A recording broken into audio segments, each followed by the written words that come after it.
As many of us have been saying, yes indeed, Tesla does not need Uber. Uber CEO, in an interview Friday, admitted that he's had several conversations with Elon Musk, and Elon told him Tesla will build robotaxis on their own. We'll watch that interview. Second, in the meantime, the CEO of Hyundai Motors is now out saying they will implement autonomous driving through partnerships. If this is a partnership with Tesla, it would make so much sense. Third, Tesla just posted many job openings for their supercomputer chip, Dojo. This looks like it's full steam ahead now. Finally, let's explore further what kind of relationship Tesla should have with xAI, perhaps for access to the smartest AI in the world, Grok 3, and perhaps access to xAI supercomputers. Jeff Lutz is a multi-decade supply chain executive and chief quality officer. He's now CEO of his own supply chain consulting firm. Welcome, Jeff. Hey, Robert. Yeah, these are fun, relevant, current topics. Can't wait to get into it. The one I really want to hear your opinion on is the xAI Tesla one and Dojo. That seems to be heating up as a conversation amongst Tesla retail investors. But this one here, some people still thought that Uber was a needed partner of Tesla. Well, we now know for sure that that's not happening, or at least according to the Uber CEO himself. So this happened. Uber CEO Dara Khosrowshahi was interviewed, and he said that he had several conversations with Elon Musk. And so about the Cybercab and the Robotaxi, he was in Miami just a few days ago, and he said that I've had conversations with him at this point. They want to build it alone. So to some extent in Austin, we and Waymo will be competing with Tesla when they launch. Life is long, but we would love to partner with them. He's still hoping for that. Let's listen to the actual interview. What we bring is demand to the AV ecosystem when demand often is quite variable. So we're able to have call a base load of AV demand. These cars are driving 20, 22 hours a day, and then we're able to complement that with human drivers as well. We would love to have Tesla's content on the network. There are about 150,000 drivers now who drive Teslas. 2 weeks ago, I got into Tesla Uber, and he was using FSD. The driver was using FSD. I asked him, when do you use it? When do you not use it? He's like, it's great. It kind of takes the edge off. Some of his passengers don't like it. Some do. So for us to turn those Teslas into autonomous Teslas when it's superhuman safe would be terrific. Have you had a serious conversation with him? Do you interact with him? Is it one of the parts of the conversation? I've had conversations with them. At this point, they want to build it alone. So to some extent, in Austin, we and Waymo will be competing with Tesla when they launch. And let's see. Life is long, but we would love to partner with them. Lots there. Let's break it down. Go ahead, Jeff. Yeah, I think what's happening, if you look over the last couple of years, the cost per ride has been going up in an Uber, and even went up in the last year to this year. So it's the costs are going up, and if you're Tesla, you're developing a better mousetrap. You're developing something that's going to be significantly lower in cost, a fraction. Once Tesla's at scale, it'll be a fraction of the cost per mile in terms of what they're developing. And for all the reasons we've discussed in other podcasts, the vertical integration of the whole operation, from cleaning, the fleet management, the cost of the vehicle, the cost of the actual autonomous computer inside of the vehicle and the whole system. Fact that they have their own training. So Tesla's going to come in at a fraction of the cost of what Ubers are today. And Ubers have driverless vehicles. They have a partnership with Waymo. They have you have Waymo running separately. You have other. So you will have other things out there running. But it's kind of this red ocean, blue ocean thing to get into again of like you're going to have all these things clumped up here at this high cost structure. And yes, Tesla's not going to start at their terminal cost structure from day one, but they're going to quickly ramp and get there because they have a large fleet that they can light up pretty quickly. And it's not going to go, everything's not going to be perfect. Nobody's saying that everything's going to be perfect with Tesla, but what Tesla is designing from a unit economics perspective is going to be a fraction of the cost of what Uber's deploying. So if you're Tesla, why would you want to be inserted into that when all you're going to do is you're kind of just going to bring down their average? And meanwhile, you're going to be coming in with this really differentiated solution from a cost perspective and from a capability perspective, and you're not going to get the kind of credit. So that's when you're so different, when you've really figured out a different approach, you go at it alone. And they've got the scale because they've got the fleet already out there. They don't have to build individual cybercabs to get there. They will get there. Cybercab will ramp faster than any Tesla before, but they can use their existing fleet. So when you're in that situation, there's a good reason to go it alone. Not taking anything away from Dar. I think Dar is a good CEO. I think he's one of the better CEOs out there.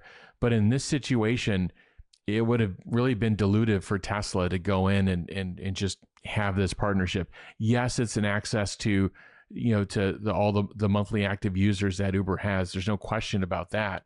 But the cost structure is so different that you kind of would be taken advantage of if you insert yourself into that. I believe. Could a deal eventually get done? Maybe something gets done in the future, but the cost structures are so meaningfully different that to me this makes sense. The Tesla's approaching this from a top to bottom perspective in such a different way. And again, if you look at what's happened with Uber's cost per ride or per mile, they haven't come down with scale. They've added meaningful scale to their network, but the costs aren't coming down. I've got so many questions to ask you, Jeff. Honestly, I've been having this conversation with multiple people, so I'm curious to see how you land on this. Let's break it down, okay? And the first one is, right, Uber CEO said that the demand often is quite variable. And so he's saying, well, I've got a network here, right? I've got human drivers. I'm going to have multiple autonomous vehicles. Some people are saying, right? You've heard other people saying that, in 3 months after Tesla launches their Robotaxi program, every single one of the automakers will start launching theirs. Okay. So because Uber says, I'm going to be this one ecosystem, but he said that demand is variable. So for Tesla, he's saying that it would make economic sense for you, Tesla, to be part of our system because you're not going to be able to provide enough cars. And when you can't provide those cars, we will be there. So you said, well, Tesla's going to have their own personal cars like mine, yours will be able to supplement the fleet. And if they launch it city by city, they should have enough. Do you think that they'll have enough that they can just stand alone and meet the demand as it comes? Yes, because demand isn't in isolation. And this is the thing. So what Dara is saying is fundamentally correct, but now you have to consider the input variables. What's going to happen to their demand and their utilization when Tesla has something running at a fraction of the cost? The actual destruction to demand and utilization is going to be in the higher cost offering that is basically a similar service to what Tesla is going to be offering at a lower cost service. So the disruptor here has the ability to really cause a lot of problems. And this is why I think Uber has been... Okay. Can Tesla go in slow and say, okay, I only have 1,000 cars. It's not enough to meet every drive. And so some people will say, I want a Tesla, but it says not available. Is that enough? Can they do that? Or do they need to be part of Uber so that if you can't order a Tesla, you'll order something else? Like for me, I think they can do that because it's as simple as, Tesla's not available. I will then order an Uber, a separate app. And everybody I do always open up an Uber and a Lyft at the same time to pick the one I want anyways. So it's not that hard. Yeah, I think it's just a point in time. So I think in the beginning, there won't be enough Teslas from, on minute one of the system launching in a particular city or state. But I think over time, there will be an overwhelming number of Teslas because when you've solved the unit economics piece of it, you actually solve the supply piece of it at the same time. You can't supply a lot of something that costs too much because your cost to maintain it and have it there is greater than what you're on razor thin margins. Everything that they're doing right now is on razor thin margins. I think Tesla is going to launch something that when it gets to scale will be at very high margins, and they'll be able to flood places with Teslas and with cybercabs. They'll be able to actually flood it because the cost structure, they're going to get the cost structure right. Yeah. So what price do you think Tesla will come out with? I've had this debate with a number of people. Some are saying that Tesla will not sell it at 50. So right now, Uber and Lyft, they charge around $2 to $3 per mile. And they said, there's no way Tesla will sell it for less than $1 per mile, because you need to sell it at the same price as these guys, because you don't want to have somebody, like if it's priced too low, then they're going to all want this and then too much demand. And I'm like, there's this zero chance that Tesla will sell this at the same price that Uber is at $2. It just doesn't make sense to me at all. But that's what they're saying, because of you don't want to have too much demand. Where do you sit on this? Yeah, it'll be a bit dynamic, but in general, I think they'll want to show themselves as being meaningfully separated from the existing offerings. But you do have to you can't escape laws of supply and demand dynamics. And so you can't escape market dynamics. So Uber will have to come down and compete and slice into margins, and Tesla may have to, have higher pricings in certain areas based on just availability. You have to do that. But in general, you'll see I think you'll see a meaningfully lower offering. I agree. Okay, so that's good. That's a perfect nuanced answer. That's the right answer, I think. We'll see what happens. But I was, have to sit there and think about, are they right that Tesla will sell it to, maybe in some cases, but not as a general price point, right? What about this idea that... I just want to close this point really quick, Herbert. I thought about this a lot too in the beginning. I was kind of going back and forth of, should they partner with Uber, tons of monthly active users, instant access, app, they know their consumer, they know the last 10 feet of how to manage it. There are real advantages. If Tesla's offering with the Cybercab was incremental, I would say yes. And I think that's the problem with other robotaxi companies today, is the offering is incremental from a cost structure perspective, meaning you take the driver out, but these cars are really expensive, or they have outside cleaning services, or they just have a low supply, and it's kind of an incremental to the human. Even though you can take this cost structure of the human out, the other things, whether it be lack of supply or the cost structure of the vehicle, kind of weigh it. So it's more incremental. So if Tesla's offering was incremental, I would say, partner with Uber and get instant access right away. But Tesla's not going to have a demand problem, because the offering from a cost structure perspective is going to be so low when it gets ramped up, that they won't need it. And I think that's the conclusion that Elon and his team have come to, respectfully. Yeah. Here we are, right? We are now in February. In June, they're going to launch a small, tiny, dip my toe in pilot just to get it going. Okay. And then by next year, he said second half of next year, that's when we can let in car owners like us, Tesla owners, to put in our car into the fleet or not. And then by the end of next year, they're going to have Cybercab in much higher production numbers, million a year, something like that, 50, whatever, a couple hundred, $250,000 a year, or maybe 500,000 a year, and then $1 million a year. So it's not going to take that long for them to go city by city, on their own. Right. And then you add in, once we add in ours, that's 7 million cars, or whatever percentage will want to do it. Right. Yeah. Yeah. And then one quick comment, Jeff, on some people that are saying, this is ridiculous. So Uber believes, and some people are saying that, in 3 months after Tesla releases their robotaxi, every automakers will have this as well, or very quickly it will become a commodity. Yeah, again, it's a complex conversation, but you really, if you have to simplify it, you have to be able to produce the technical solution, and then you have to be able to produce the business model together. And very few people talk about the two together. They say I see Amazon Zoox, or I see this from Mobileye, or I see this, but then there's no conversation about the cost structure and the business model. And the assumption that people are making is, well, these are companies and they're thinking about it. And of course they're not going to develop something that doesn't have a proper business model, doesn't scale. Yes, the companies make mistakes. Companies run into problems, or companies don't have the right strategy from day one from a cost structure perspective. The graveyard of people that have started autonomous programs and have run them into the ground is gigantic. It could probably cover several football fields.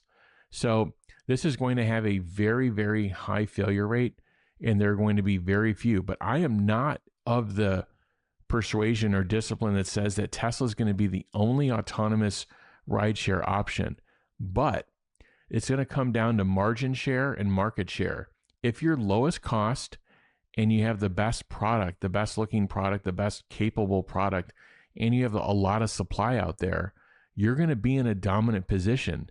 So yes, you can accurately say that there will be other companies spinning around and running robotaxi services. There are companies right now that are attached to larger companies that will run a loss for many quarters, for many years, if they want to, if they think they're going to figure it out. But the whole thing about 3 months later, it's not going to be 3 months later, even if they take a license.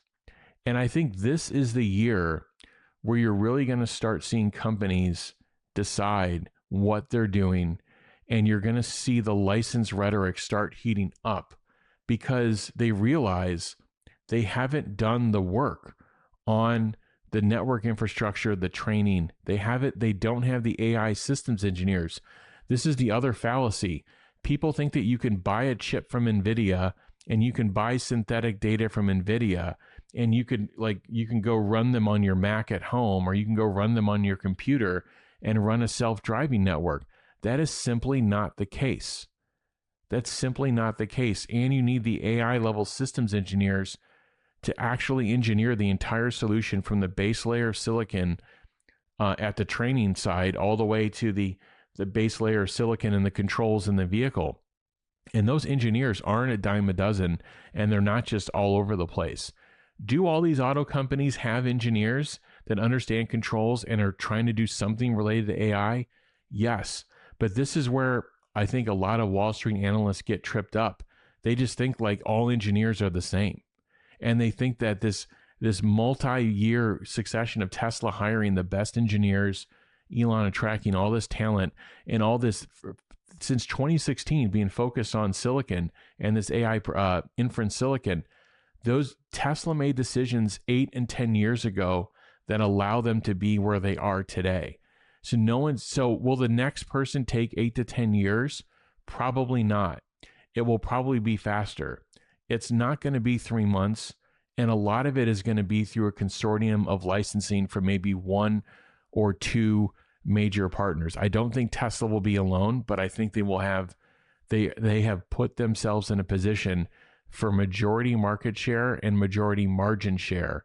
And when I say by majority, it doesn't mean that they're going to have 80% market share, but of all the entrants in the field, they could have 20 or 30%. Tesla could have that amount of market share, but everybody else is going to be fractions or just single digit percent, and then leading up to 100% of the autonomous vehicle network. So that's the way I see it. It's just, I think a lot of people are just simply talking past each other, and they're not really understanding the tech, and they're not understanding the business model together. Or how long it will take. Like if a car company today, auto company said, we're going to get into this, we're going to partner with Waymo. If they had said it a year ago, then maybe next year they will have, let's give them, 1 million cars. But none of them have said it so far. And then the other thing is Waymo, it's like, why do they only have 700 cars? Why do they only have 1,000 cars? If it's already solved, it's already working. Why aren't they already announcing that they're going to have millions? And, they might announce 2,000 cars. That's like a drop in a bucket compared to what Tesla's doing, which is multi-millions by next year will be autonomous capable. And then how many cyber cabs are building? The confusing thing, Herbert, for people is that they confuse companies that are building a multi-$100,000 or $50,000, $60,000 robotaxis with people that are trying to make a consumer use vehicle that could also be a robotaxi. Yeah. And Tesla's doing both. And then Tesla's making this purpose-built robotaxi, but they're going from it the other direction. It's not put every sensor in the world and figure out how to get a sample size of one working. It's the thing of like, we're going to have 10 million of these things on the street. What's the lowest cost I can make this thing where it looks really good and it's super functional and it solves for it? And they approached it from the bottoms up, just a kind of a completely different thing. So I think You short circuit these conversations as soon as you take the tech and the business model and you put them together. If you only talk about the tech or you only talk about the business model, you're going to get lost. You're going to get lost, and you're not going to be like, and you don't wrap the whole thing in scale, you're really going to get lost pretty quickly. All right, let's move on. So we've got Hyundai Motors. The CEO was interviewed, and he's now saying that they'll implement autonomous driving through partnerships. Jose Munez, the new CEO of Hyundai, said the company will implement autonomous driving through partnerships.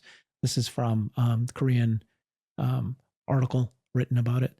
So, right. They didn't say who's going to partner with whom, but at least we've got a CEO saying we're going to do this and we're going to do it through partnerships, which is very good. And there were Wall Street analysts, Herbert, talking about Hyundai. They demonstrated, level 3, whatever. Yeah.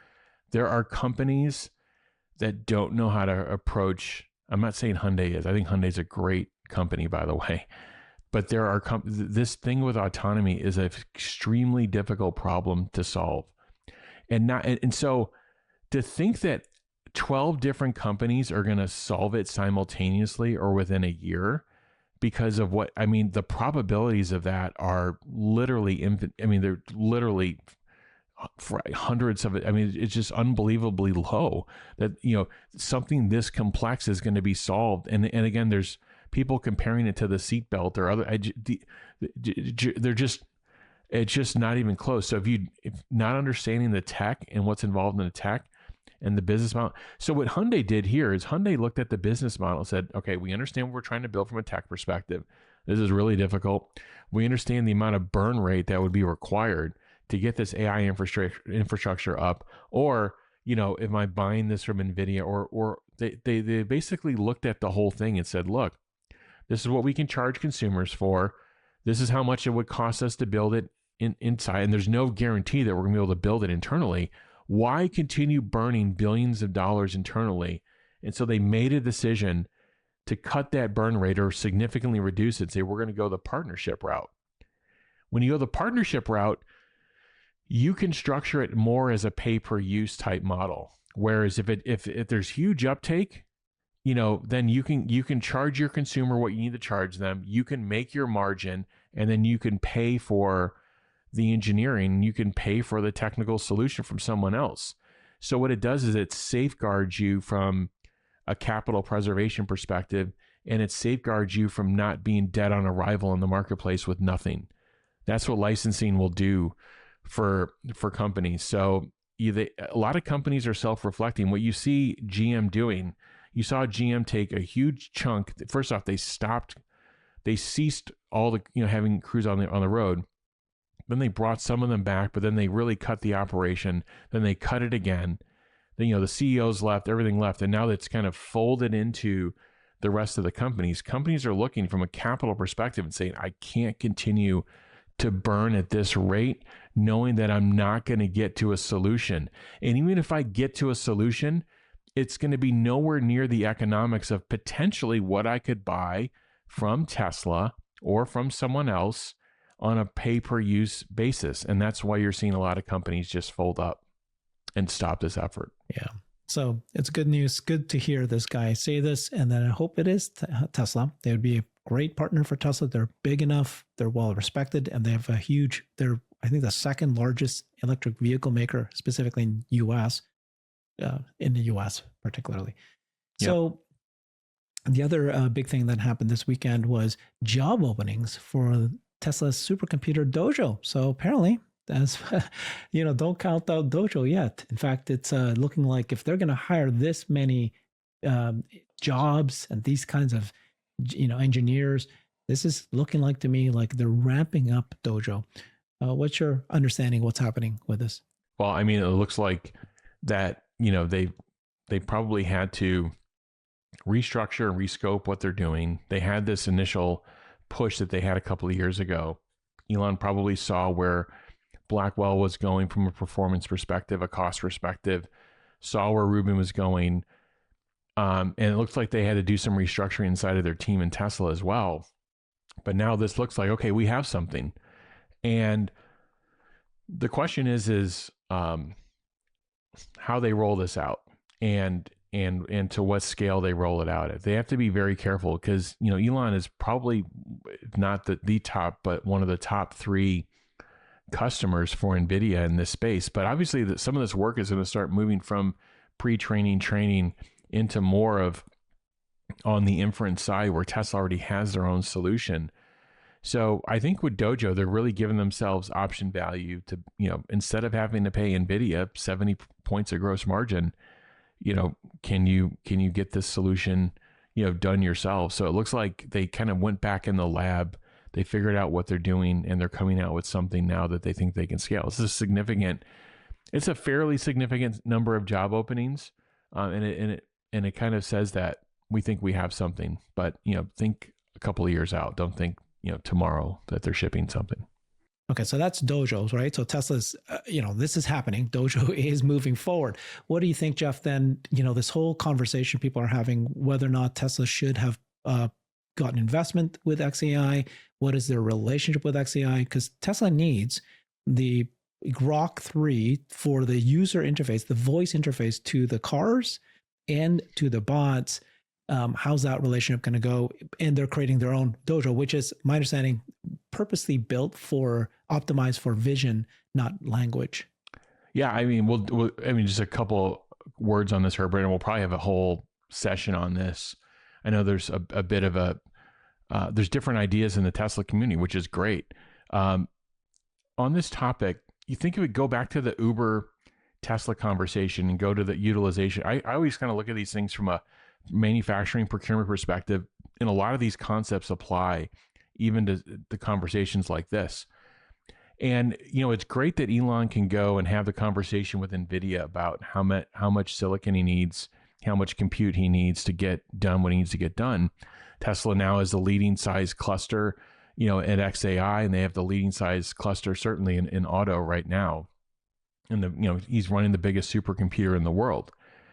But now, the ebbs and flow of training and pre-training, it's going to move up and down. In general, more compute is needed. But what if you had the ability to just interchange, and not only from a procurement perspective, like, hey, xAI is not ready for these, give Tesla these chips, but also once they're actually running in a data center, if you could actually start offloading and start load sharing between this massive cluster in Tennessee and then what Tesla's doing in Texas and maybe in other places. When you can do that, and you can really max out the utilization of your assets, you really put yourself in a different stratosphere from a cost perspective. And so I just think having xAI and Tesla more closely together on that and having it be one financial entity would have really helped in this. But there's so many other reasons, and I think you can tee up just how are these data centers powered, that logic, that software, that capability, and of course the actual hardware from a Megapack perspective. And then finally, you can kick off this conversation around an early investment in xAI and maybe leading to some sort of perpetual license, because it's more than the voice assistant. This is actually the AI brain for Optimus. It's going to be the AI brain for the vehicle. Obviously, the Tesla computer in the vehicle is actually the brain for controls, for input and output, but it's going to be the AI brain for both. So are we going to be a company, Tesla, buying a license and buying this from xAI? I mean, I know I'm sure we can get a wonderful deal, but an early, just the whole concept of thinking about an early investment and what that could have meant for more of a perpetual license between the companies. Because remember, when you're thinking about deploying these systems, whether it's Optimus, whether it's Cybercabs, whether it's you name it, you want the lowest unit economics and the greatest feature value that you can give the consumers. And the way to get to lowest unit economics is to be as vertically integrated as possible, is to have max utilization of these high dollar assets, in this case, this compute infrastructure. So there's just a lot of reasons for these companies to even be more closely aligned.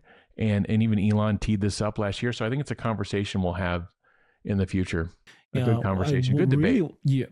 Well, first, there's two shows I want to do. One show I really deep dive specifically with you, because you and I have had this conversation where xAI is creating this LLM Grok 3 will eventually be Grok 4, 5, 6. It's the smartest AI in the world.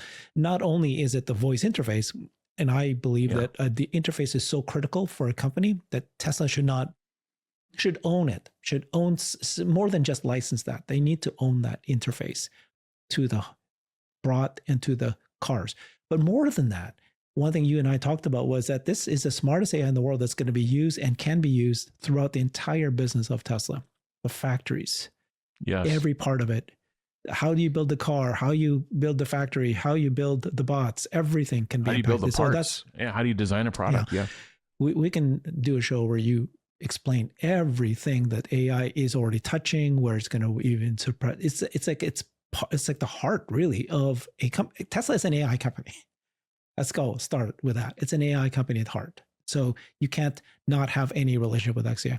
So I also will host a debate between you and Alexandra versus Warren Redlick and well, it's a debate, right?